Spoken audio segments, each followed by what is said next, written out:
ओवैसी, अरे उसकी औकात ही क्या है यार। चंद मुसलमानों को इकट्ठा कर लेने से या चंद जिहादियों को इकट्ठा कर लेने से आप सारे मुसलमानों की मानसिकता को नहीं बदल सकते। उस पार्टी की सरकार नहीं है जहां आतंकवादियों को छोड़ दिया जाता था, जहां पत्थरबाजों का महिमा मंडन किया जाता था। मुजफ्फरनगर के दंगे देख लीजिए, कितने लोग पलायन कर गए। अगर कोई हमें लड़वाने की कोशिश करेगा, चाहे वो ओवैसी हो चाहे वो तौकीर रजा, ये दोनों आदमी दो कौड़ी के लोग हैं, चाहे वो आजम खां, अखिलेश यादव, मायावती या राहुल गांधी, कोई भी हो, इनकी कोई औकात नहीं है, क्योंकि इनका बाप ऊपर बैठा हुआ है, मोदी बैठा हुआ है, वो सबको ठीक करना जानता है। एक ओवैसी के कह देने से ना इस देश को कोई बदल देगा और ना इस देश की मानसिकता को कोई बदल देगा, लेकिन ये सिर्फ एक मुद्दा बनाया जा रहा है कि आप आई लव मोहम्मद का एक मुद्दा बना दो ताकि आपको वोट बैंक मिल सके। आप एक आई लव महादेव का, आई लव मोदी का एक नया प्रोपेगेंडा लेके आ जाओ मार्केट के बीच में। आप आई लव मोहम्मद का बैनर पोस्टर लेकर के और हजारों की संख्या में बिना परमिशन के सड़कों पे उतर करके बोलेंगे और उसके बाद पुलिस पे पथराव करेंगे, पुलिस पे गोलियां चला के भागेंगे। ये आई लव मोहम्मद का एक हाथ में नारा और एक हाथ में पेट्रोल की बोतल लेके गए थे, ये क्या शांति फैलाने गए थे या शांति फैलाने गए थे? सर आप मुझे एक ऐसा पोस्ट दिखा सकते हैं जिसमें एक हाथ में पेट्रोल बम हो और मैं आपको उसके अगेंस्ट दिखाता हूँ कि शुरुआत कहाँ से होती है। आप देखिए, शुरुआत अगर आप मोबाइल दिखाते हैं तो नहीं, जानकारी मेरे पास भी है, लेकिन आप कानून को हाथ में लेंगे तो आपका इलाज किया जाएगा, चाहे कोई चरमपंथी है, पत्थरबाज है। आप बताइए, वो अपने मौजूदा डीएम से कह रहे हैं जिस दिन मेरी सरकार आ गई मैं तुमसे जूते साफ करवा। नमस्कार दोस्तों आप लोगों ने एक मुद्दा जो है वो देखा ही होगा। बरेली में बहुत बड़ा मुद्दा हो गया है, क्योंकि वहां पर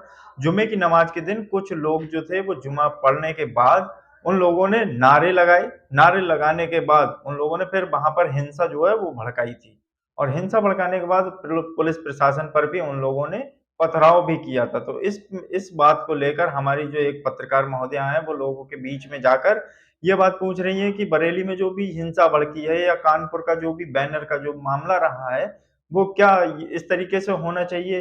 क्या छोटे छोटे बच्चों को जुलूस में ले जाकर या फिर रैलियां निकलवा कर या फिर उनसे दंगे करवा कर इस तरीके का जो काम है वो करवाना चाहिए या नहीं करवाना चाहिए?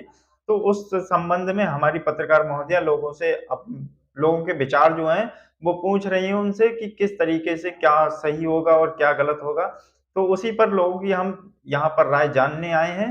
तो चलिए अब हम वीडियो को लेते हैं। देख, MIM के चीफ है, उन्होंने बयान दिया है। एक पहला बयान ये दिया था कि जब पूरे भारत में आई लव मोदी के नारे लगाए जा सकते हैं तो आई लव मोहम्मद के नारे क्यों नहीं लगाए जा सकते। ये भारत को किसी और दिशा में लेके जाना चाहते हैं। और आज उनका एक और बयान है कि हमें कोई फांसी पे भी लटका देगा और हम मर भी रहे होंगे तो भी हम आई लव मोहम्मद के नारे लगाएंगे।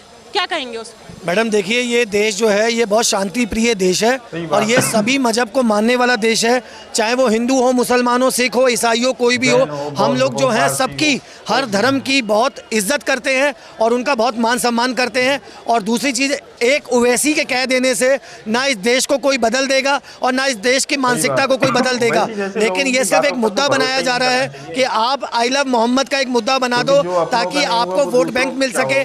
आप एक आई लव महादेव का, आई लव मोदी का एक नया प्रोपेगेंडा लेके आ जाओ मार्केट के बीच में ताकि आप छोटे छोटे मुसलमान भाइयों को, नौजवानों को आपस में लड़वा दो, भिड़वा दो, ताकि उनको वोट बैंक मिल सके। कि कल जो यूपी में दंगे हुए या परसों दिल्ली में हुए या नरसों उत्तराखंड में हुए, ये दंगे जो है ये बीजेपी ने करवाए हैं। इनको सिर्फ एक मुद्दा चाहिए है। और देखिए, मेरे साथ में भाई खड़े हैं, ये मुसलमान हैं, मैं इनका भी सम्मान करूंगा। मैं अपने मोहल्ले के, अपने शहर के, अपने देश के हर उस मुसलमान का सम्मान करूंगा जो इस गंदी राजनीति में नहीं फंसता।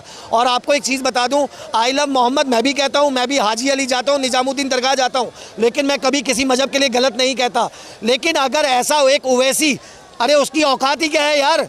ये भाई खड़ा है, उससे बड़ा नेता हमारा ये होगा आगे आने वाले टाइम पे, ठीक है। और दूसरी चीज़ ये, उसकी कोई औकात नहीं है, उसकी कोई वक़्त नहीं है चंद मुसलमानों को इकट्ठा कर लेने से या चंद जिहादियों को इकट्ठा कर लेने से आप सारे मुसलमानों की मानसिकता को नहीं बदल सकते। जैसा कि अभी आपने 5 मिनट बाद देखा होगा, 5 मिनट पहले एक चाचा खड़े हुए थे, मुसलमान थे, मोहम्मदन थे, बहुत अच्छी बातें कर रहे थे। उन्होंने जय श्री राम का नारा भी लगाया, उन्होंने हिंदुस्तान जिंदाबाद का भी नारा लगाया, भारत माता की जय भी बोला।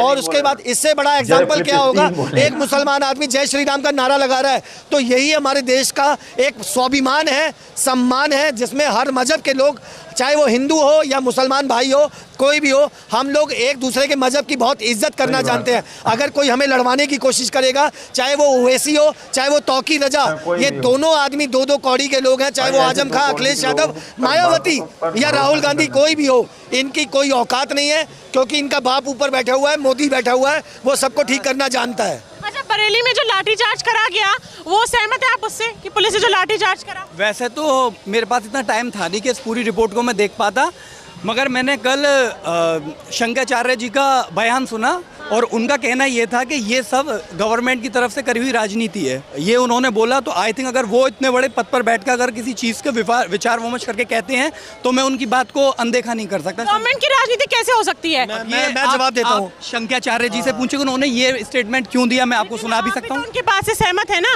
आप? उनकी बात से कैसे सहमत है कि गवर्नमेंट की राजनीति कैसे? मैं उनकी बात से इस मारे सहमत हूँ कि अनुच्छेद 25 और 28 के अकॉर्डिंग सबको अपने धार्मिक प्रचार प्रसार का अधिकार है और वो खुलकर कर सकता है, मगर पर्टिकुलर हमेशा इस तरीके के प्रकंड क्यों खड़े किए जाते हैं जिसमें वाद और विवाद खड़ा हो? बिल्कुल सही बोला कि भारत में रह के संविधान के दायरे में कोई भी चीज अधिकार देता है, लेकिन संविधान के दायरे में रह के अगर आप कोई भी काम करेंगे तो वो सही है। लेकिन यूपी पुलिस का ये बयान सामने आया है कि अगर आप मोहम्मद के नारे लगाना चाहते थे तो लगाइए, लेकिन उसके नाम पे दंगे भड़काना या फिर किसी समाज में डर पैदा करना वो गलत है। आप उससे सहमत हैं?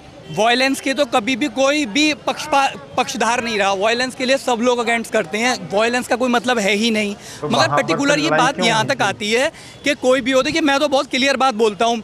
सबसे पहली बात तो तौकीर रजा का जो बयान आता है, मैं उसका भी पक्षधार नहीं हूँ, क्योंकि मैं उसके साथ में इस चीज़ के लिए कभी नहीं करता कि लोग स्पेशली आए। देखिए अगर जहाँ तक मोहम्मद की बात आती है तो ये तो शांति का संदेश देने वाले हैं, इनको तो किसी इस चीज़ का मतलब ही नहीं है कि आप विवाद खड़ा हो या विवाद पे बात हो। मगर पर्टिकुलर इस चीज़ को, जैसे आज जो भारत की, जो हिंदुस्तान में जिस तरीके की जो चीज़ें सामने आ रही हैं, जिस तरीके हो रही हैं, पर्टिकुलर हर चीज़ पर, हर बात पर हो रही है। आप कभी भी बात देख लीजिए, अगर कहीं गाय की बात आती है, यहाँ पर भी लोग निकल पड़ते हैं, मगर किसी ने गवर्नमेंट से ये नहीं पूछा। मैंने पूछा कि यहाँ पर गाँव के बीफ यहाँ से एक्सपोर्ट होता है, मगर किसी ने नहीं बोला। मगर उसके बावजूद भी 0% GST, सवाल के पूछो लोग चुप लगा जाते हैं, कोई जवाब नहीं देता। उनका कहना है कि गवर्नमेंट ने करवाया है, पीछे उनको लगता है कि राजनीतिक हाथ है, उस पर क्या कहेंगे? जबकि पुलिस के ऊपर पथराव होता हुआ, छोटे छोटे बच्चे जो हैं तेजाब की बोतलें पुलिस के ऊपर फेंकते नजर आ रहे हैं, पुलिस को धक्का मारते नजर आ रहे हैं, उस पर क्या कहेंगे? अभी भाई ने मजहब की बात करी, इन्होंने कहा आई लव मोहम्मद जो है वो एक मतलब शांति प्रिय शब्द है या शांति फैलाने का एक संदेश है हमारे धर्म में। आप एक बात बताइए, ये भाईजान आप जरा एक मिनट मोबाइल छोड़िएगा, एक मेरी बात का जवाब दीजिएगा। ये आई लव मोहम्मद का एक हाथ में नारा और एक हाथ में पेट्रोल बम की बोतल लेके गए थे, ये क्या शांति फैलाने गए थे या शांति फैलाने गए थे? सर आप मुझे एक ऐसा पोस्ट दिखा सकते हैं जिसमें एक हाथ में पेट्रोल बम हो और मैं आपको उसके अगेंस्ट दिखाता हूँ कि शुरुआत कहाँ से होती है? नहीं, शुरुआत अभी अगर आप मोबाइल दिखाते हैं तो नहीं, जानकारी मेरे पास भी है सर, ऐसी बात नहीं आपके पास ही जानकारी है। सोशल मीडिया पे एक वीडियो काफी ज्यादा वायरल हो रही है जिसमें एक 12-13 साल का लड़का है, उसने काले रंग का कुर्ता पजामा पहन रखा और वो फ्रंट फुट, सुनिए ना, नहीं सुनिए, आप ये देख सकते हैं कि सोशल मीडिया पे ये भी शुरुआत होती है, मगर पर्टिकुलर ये प्रकंड खड़े किए जाते हैं सर। अच्छा, आपके नजरिए में जो 12 साल के बच्चे, 13 साल के जो बच्चे नाबालिग हैं, उनको फ्रंट फुट पे खड़ा कर देना और वो बच्चे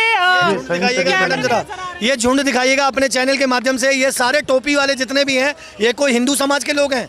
आप बताइए, ये जरा से 12-12, 14-14 साल के बच्चे ये जितने भी हैं, ये वहाँ पे हाथों में तलवारें लेके, हाथों में ईंटें पत्थर लेके गए हैं। आप एक बात बताइए, आपको इतनी छोटू वीडियो है, इतनी छोटू वीडियो है, नहीं आपको मैं बता दूं, अभी ये भाईजान कह रहे थे कि इनको उसकी जानकारी नहीं है। इन्होंने शंकराचार्य जी का एक स्टेटमेंट सुना, इन्होंने शंकराचार्य जी का स्टेटमेंट सुन लिया, इन्होंने तौकीर रजा का जो एक मौलाना ने उठ के सांप्रदायिक दंगे, सबसे पहले आपने और सब लोग खुल के बोलिए ना।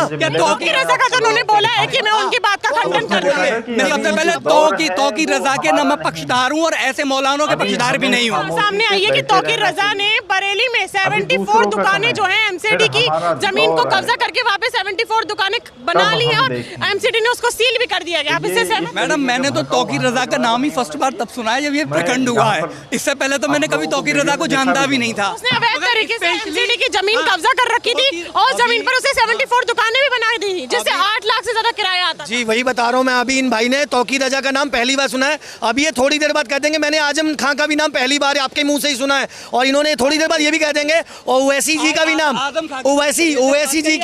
ओवैसी जी वाली बात भी है ना, थोड़ी देर बाद कर देंगे। आप बताइए, अभी आप मेरे से प्रॉब्लम की बात करें, मुझे नहीं, आजम खां ने जो अपने रामपुर में जो किया था, रामपुर की उनके आप जानकारी बता दूं, उन्होंने गरीब बस्तियों को कब्जा लिया, अपनी यूनिवर्सिटी बना दी, अपने खुद के मैरिज हॉल बना दिए, अपनी खुद की मार्केट बना दी, दुकानें बनवा दी, और रातों रात आपको बता रहा हूँ एक स्टेटमेंट पास करवाया अखिलेश यादव जी से, उन्होंने अपने घर जाने के लिए जो गरीब बस्तियां आती थी बीच में से, उसके ऊपर से 92 करोड़ का एक फ्लाईओवर बनाया, 1.5 किलोमीटर का, जो अपने घर से लेके मतलब सॉरी गरीब बस्ती से लेके अपने घर के मेन गेट पर उतरता है। अगर मैं गलत कह रहा हूँ आप यूट्यूब खोल के देख लीजिए। सबसे बड़ी विडंबना तो यही है कि लोग खुद ही जज बन चुके हैं, खुद ही फैसला सुनाने वाले।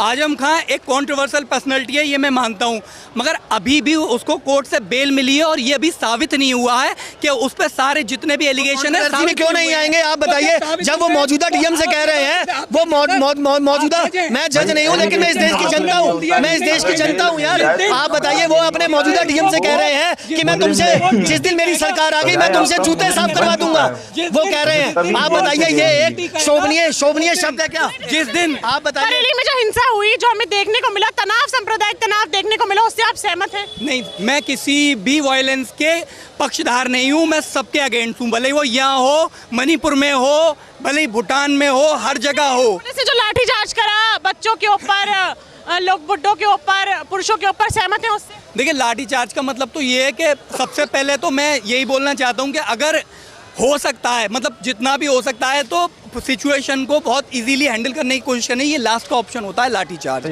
लाठीचार्ज लास्ट का ऑप्शन होता है। सही था, गलत है लाठीचार्ज करना? देखिए, जब कंट्रोल में नहीं आएगा, अब ये नहीं कि डायरेक्टली आप लाठी लेकर टूट पड़ेंगे, जब ज्यादा वायलेंस फैलेगा, कंट्रोल नहीं हो पाएगा, तब तो देखिए आपको बलपूर्वक यूज करना चाहिए। जानकारी के लिए बता दूं, आपकी जानकारी के लिए बता दूं, आपकी ही कम्युनिटी के वो छोटे छोटे बच्चों ने हाथों में पत्थर लेके पुलिस प्रशासन के ऊपर मार रहे हैं। ठीक है, पुलिस प्रशासन को, आप जब एक पुलिस प्रशासन को कुछ नहीं समझ रहे हैं, आपके ही मजहब के लोग कह देते हैं कि हम प्रशासन को, हम कॉन्स्टिट्यूशन को नहीं मानते, हम संविधान को नहीं मानते। आप एक बात बताइए, जब आप सही बात कर रहे हैं तो आप यहाँ पे कहिए ना अपने उन मुसलमान भाइयों से कि उन्होंने जो बरेली में किया, जो अमरोहा में किया, वो गलत किया। आप बता दीजिए कैसे पत्थर उठा के फेंका गया, फिर मैं मानूंगा आपकी बात। दिखाइए वीडियो बनाई हुई होती है। किसी भी प्रदर्शन में नाबालिगों को लाना सही है? गलत है भाई, वो तो गलत है, सरासर गलत है। जिसने भी इन चीजों के लिए इनकरेज किया है वो मेन क्रिमिनल है। जिन बच्चों को इस टाइप से ट्रेन किया है, उसको ब्रेन वॉश किया है ऐसे चीजों को करने के लिए, वो मेन गुनाहगार है। उस कानून आयला मोहम्मद बोलने में क्या तकलीफ हो सकती है, मुझे बताएं। डेमोक्रेटिक कंट्री है, इंटेंशन उसके पीछे क्या है? आप ठीक है आइलम मोहम्मद करने आए, आप पुलिस है, कानून है, वो उसके पीछे देखिए, आप आइलम मोहम्मद करने के लिए ही आ रहे हैं, ठीक है ना? बहुत बड़े सेंटेंस निकल जाएंगे। आई लव मोहब्बत बोलने में आप जो बोले कि क्या इंटेंशन है? आप आइलम मोहम्मद बोलने के लिए आए हैं, हाँ, लेकिन उसके पीछे हो सकता है कि आप पथराव भी करने लगे, तो पुलिस उससे कौशल होती है, सचेत रहती है। कोई मुझको पता है कि सारी चीजें यूपी से ही क्यों शुरू होती हैं? हमने प्रेमनाथ द्विवेदी जी, अभी ओवैसी जो है उनका बयान सामने आया, उन्होंने बोला जिस भारत में आई लव मोदी के नारे लगा सकते हैं, उस भारत में रखे आई लव मोहम्मद के नारे क्यों नहीं लगा सकते? ये लोग देश को कहाँ ले जाना चाहते हैं? और आज एक और बयान आया कि हमें कोई फांसी भी लटकाना चाहेगा तो भी हम मरते मरते आई लव मोहम्मद जरूर बोलेंगे। बोलिए भाई, कौन मना कर रहा है? हमें कोई आपत्ति नहीं है, आप आई लव मोहम्मद बोलिए, लेकिन आप कानून को हाथ में नहीं ले सकते हैं।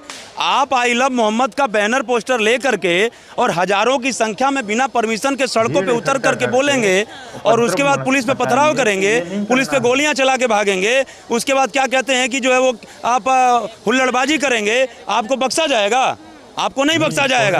आप अपने मोहम्मद से प्यार कीजिए, बेशक मुझे किसी को कोई आपत्ति नहीं है, ना होनी चाहिए, हमें भी कोई दिक्कत नहीं है, लेकिन आप कानून को हाथ में लेंगे, आप जो है तो आपका इलाज किया जाएगा। चाहे कोई चरमपंथी है, पत्थरबाज है, या जो है कोई भी उपद्रव करने वाला कभी बख्शा नहीं जाएगा। ये उत्तर प्रदेश में योगी जी के नेतृत्व की सरकार है। ये उन पार्टी की सरकार नहीं है जहां आतंकवादियों को छोड़ दिया जाता था, जहां पत्थरबाजों का महिमा मंडन किया जाता था। मुजफ्फरनगर के दंगे देख लीजिए, कितने लोग पलायन कर गए।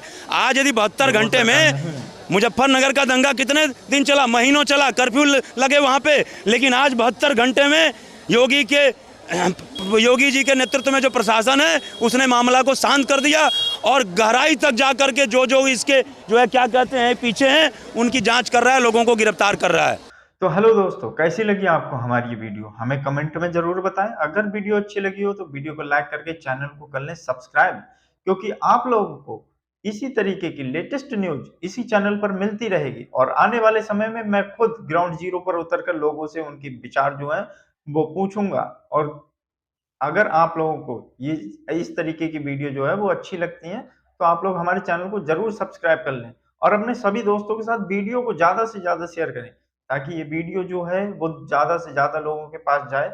और जो भी इस तरीके की गतिविधियां जो हमारे देश में हो रही हैं, चाहे वो राज्य हो, चाहे वो हमारा देश हो, चाहे वो कोई सा जिला हो या फिर कोई सा कस्बा हो या फिर कोई गांव हो या मोहल्ला हो, चाहे कोई भी जगह हो या कोई भी स्थान हो, अगर इस तरीके की गतिविधियां हो रही हैं तो उस चीज को दिखाने के लिए हमारे जो पत्रकार भाई हैं वो बहुत ही ज्यादा संघर्ष करते हैं, जान जोखिम में डालते हैं। तो आप लोग इस चीज को जो है आप लोग उठाइए और आप लोग ज्यादा से ज्यादा इस चीज को शेयर कीजिए, क्योंकि आप लोगों की मदद से ही दूसरों लोगों में जागरूकता का जो भाव है वो उत्पन्न होगा। तो फिलहाल इस वीडियो में इतना ही, मिलते हैं फिर एक नई वीडियो में, तब तक के लिए नमस्कार, अपना ख्याल रखिए।